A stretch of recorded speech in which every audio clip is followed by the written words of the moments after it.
भनेर गाएछ हामी दुईजना चाहिँ राजा रानीमा चाहिँ छौँ। अनि यहीँ हाम्रो बानिया छ, टिका भाइ बसिरहेको छ यहाँ। हामी चाहिँ अहिले हस्पिटलमा चाहिँ आएको थियो होइन, एक्सरेहरू गर्नको लागि चाहिँ आएको थियो। अब चाहिँ हामी जाने एक्सरेहरू गर्ने गएर भेट्नेछौँ। अनि राजा रानी चाहिँ यही हो।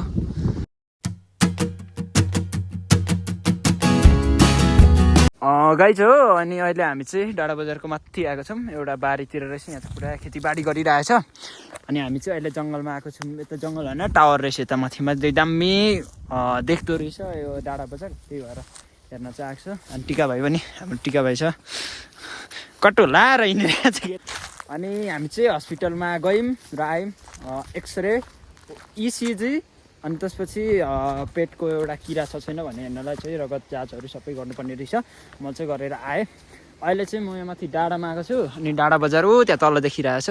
अहिले यहाँबाट अलिक माथिबाट चाहिँ दामी देख्छ होला, त्यही भएर हामी चाहिँ डाँडातिर अहिले जाँदैछौँ। यसो माथि राम्रो देख्नलाई कि सर्प हो कि हो। फाइनल्ली चाहिँ हामी अहिले डाँडामा चाहिँ बसिरहेछौँ। अनि यता तलतिर चाहिँ डाँडा बजार छ, टिका भाइ पनि बसिरहेछ। हेर्न सक्नुहुन्छ गाइस, यो चाहिँ डाँडा बजार। यो चाहिँ ठुलो चाहिँ सबै यो परसम्म डाँडा बजार र यो परको रोड चाहिँ हाम्रो घर जाने रोड हो। अनि म भर्खरै आएको हस्पिटल चाहिँ यो तलको चाहिँ हस्पिटल हो। यो हस्पिटलमा चाहिँ म आएको थिएँ। अनि दबाई चाहिँ ओभर दिइरहेको छ, अति दबाई दिइरहेको छ। अब एक हप्तापछि फेरि आउनुपर्ने छ रगत चेक गर्नका लागि। गाइस हामी चाहिँ अहिले हल्का यहाँ माथि डाँडामा आएको थियौँ, हस्पिटलको माथि। अनि अब चाहिँ हामी यहाँबाट चाहिँ जाने डाँडा बजारमा एकछिन निस्किने, अनि त्यहाँबाट घरतिर लाग्ने हामी पनि चाहिँ। अनि 2-3 बजिसकेको छ।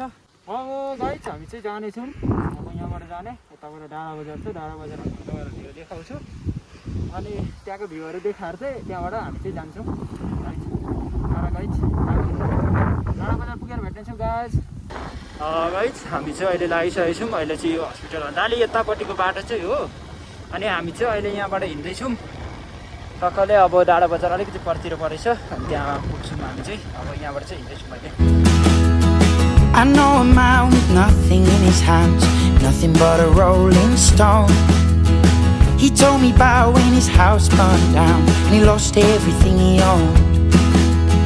He lays बजारको बजार चाहिँ यही हो, मेन बजार। हामी चाहिँ बजारमा आइपुगेको छौँ अहिलेलाई चाहिँ हालफिलहाल।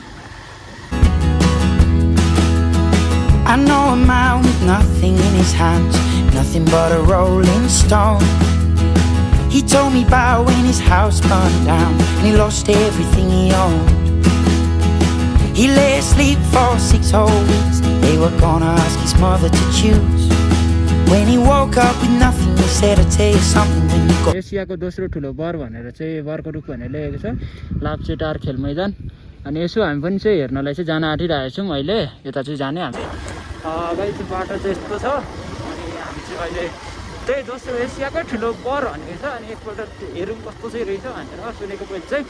अनि अहिले चाहिँ हामी हेर्नलाई जाँदैछौँ। बाटोहरू चाहिँ यस्तो छ, अब हेरौँ गएर कस्तो चाहिँ रहेछ त्यो ठाउँ चाहिँ। हामी चाहिँ बर हेर्नलाई चाहिँ यहाँबाट हिँडेको, तर अगाडि चाहिँ यस्तो रहेछ, बाटो जानै नपाउने रहेछ, पुरा बालुवा सल्लो बनाएको छ। बाटो चाहिँ अहिले कन्स्ट्रक्सनमा चाहिँ रहेछ होइन, बन्दै चाहिँ रहेछ। आई डोन्ट नो कता छ बरको रुख चाहिँ। अनि तर हामी चाहिँ अहिले यहाँबाट अब यस्तो बाटो नै रहन्छ नि, त्यही भएर नजाने, फर्किने कुनै बेला देखाउने छु होइन गाइस। मलाई लाग्छ खेल मैदान छेउ भनेपछि यता परतिर चाहिँ होला, त्यो सेतोतिर सायद।